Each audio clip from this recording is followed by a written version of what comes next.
I think I am. I am my husband's voice. But I don't want to go no place else. Right here, I'm comfortable. Scared, hopeless, and almost killing myself.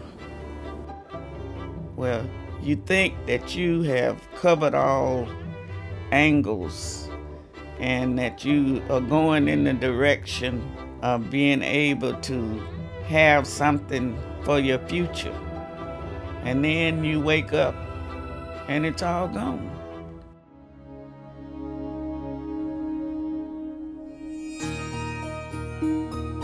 The economic situation in Los Angeles is really taking quite a turn for the worse. It's hurting everybody, but it doesn't hurt anybody as much as it hurts the poor. The downturn of the economy has really sparked all of these creative scams and frauds that we're seeing daily. I've been here ever since 1972. I had to work about 15 or 20 years before I got the house paid off. One day she got an unexpected visit from her stepson, her deceased husband's son.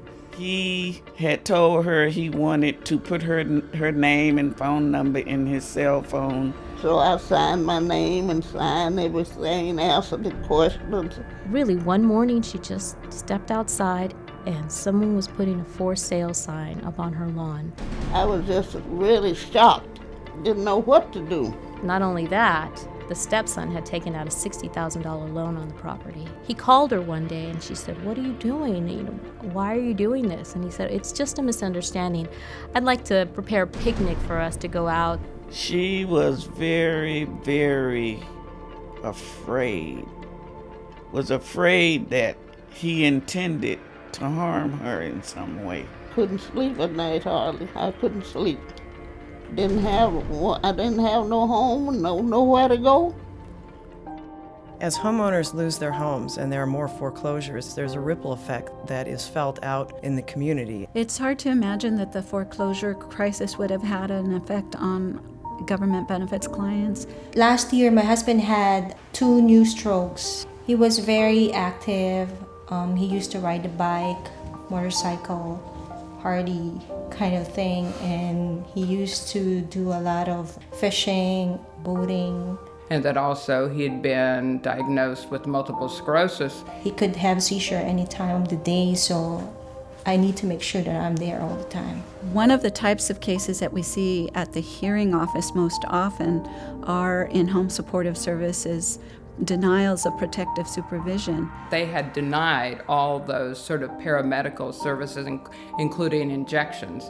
And so they need this assistance to be able to stay at home rather than going into a nursing home or a board and care, which is much more expensive.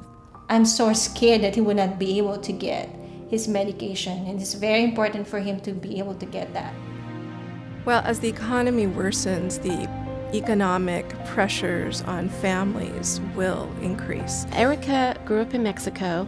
She came here as a teenager to visit her sister who already lived here, and she met a very handsome young man, and within a very short frame of time they were married to each other. At the beginning, he was nice with me, and when I get pregnant,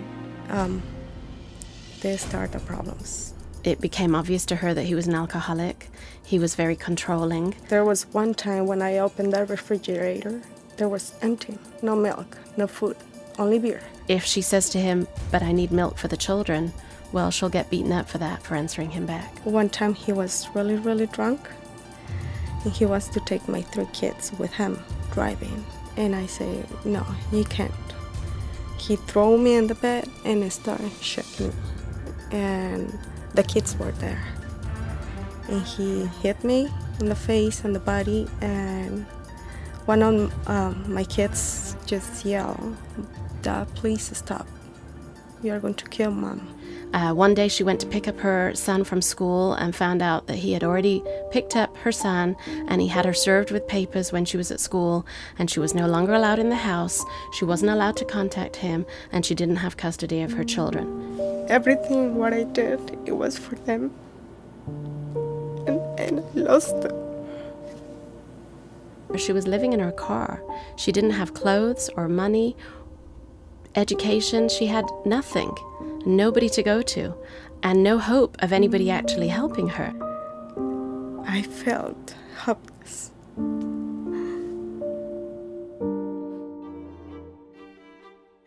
Many poor people have problems that can be remedied if they get the right support.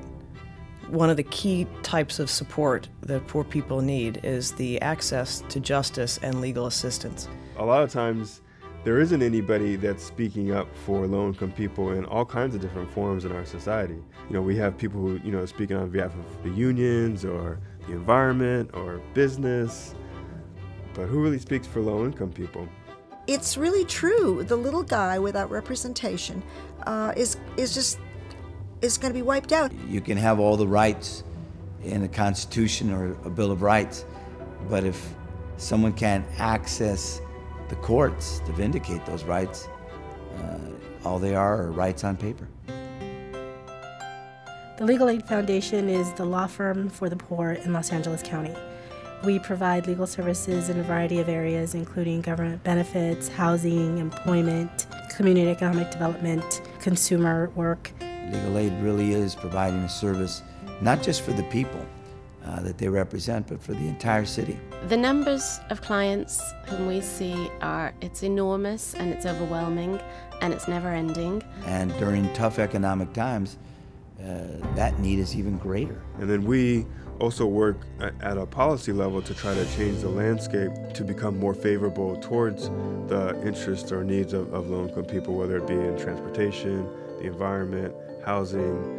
Just in Los Angeles County alone, about 200 people are scheduled for administrative hearings a day. The Department of Social Services decided that they were going to try and save money by eliminating face-to-face hearings and closing down some of the regional hearing offices.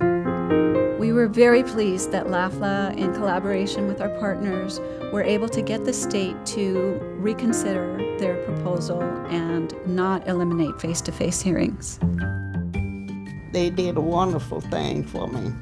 They got my place back, and in fact, they saved my life. I tell you, I almost shouted because that was the best news that I had had in almost 2 years. I could have jumped up and down. A burden had been lifted off of me. I felt peace. I feel that I've been heard really loud. So as a result of the hearing decision, they got an additional 112 hours of in-home supportive services. Unfortunately, what you end up getting is what they should have had to begin with if the system worked partly perfect. This will stay my husband at home, and we'll be able to go on with our marriage life. We won and we have a victory. On our first day of court, they gave me back the kids. And afterwards, the court clerk came up to me and she patted me on the shoulder and she said, "Good job, Paula, you did the right thing today." It was like I have rights.